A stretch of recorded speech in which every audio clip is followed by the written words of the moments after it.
All right. Peace, love, joy, happiness to everybody.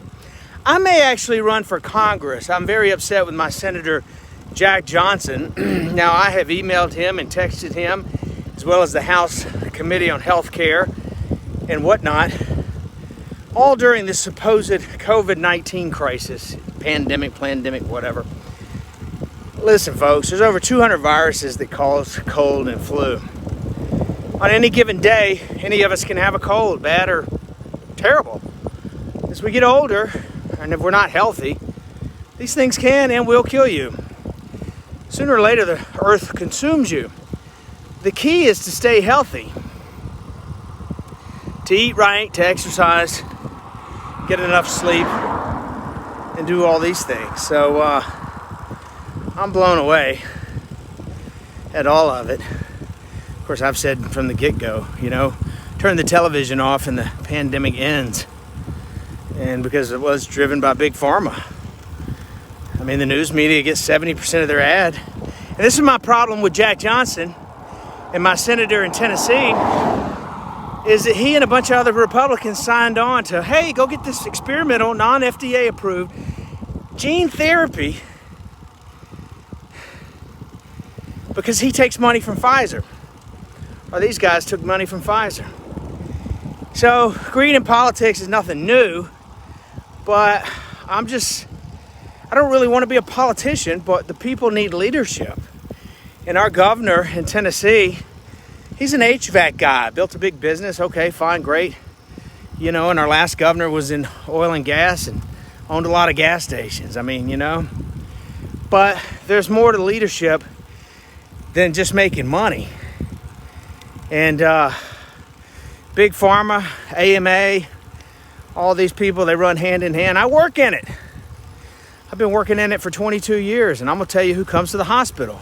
Fat, out of shape motherfuckers. Excuse my language, but on a rare occasion, you'll get a jogger or a runner that has a spontaneous PE and a broke leg, and yada, yada, yada, but you're acute on chronic, and those suffering from COVID-19 or cold and flu are those that can't even climb 5 flights of stairs, much less weather a bad bug. It's that simple. Peace. I'm a registered nurse of 22 years, and I work at St. Thomas Catholic Hospital, which got bought out by Ascension. It's a corporation that's posing as Catholic and faith-based and yada, yada, yada. It's not. It's profit. It's on the profit model. They're cutting staff, working them harder, blah, blah, blah. But I'm amazed at the fact that the church has always taught for 2,000 years. It's actually the oldest teaching institute in Western civilization. But the church has always maintained that there are 7, get this, deadly sins. And 2 of those are sloth and gluttony.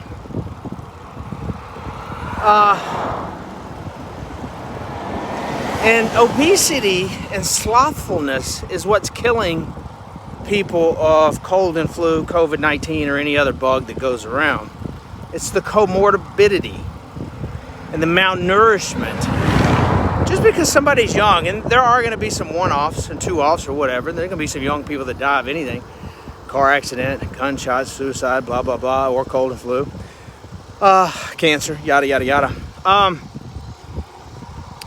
But just because somebody's appearingly young and healthy doesn't mean that they're not malnourished. They may drink soda all day long, eat chips all day long, and smoke cigarettes all day long. And I can't tell you how many times I've had patients tell me, I don't like vegetables. I don't like water. And we try to teach. And yes, we've got pharmacy, we got a shoebox full of pills for you and your health condition because of things that you don't do already. If that makes sense. It's not all allopathic. And that's what's so upsetting to me is everybody's looking for a pill or a shot to remain alive and healthy, I got news for you. You can take a shoebox full of pills and an armful of shots. You're still gonna die. End of story. Peace.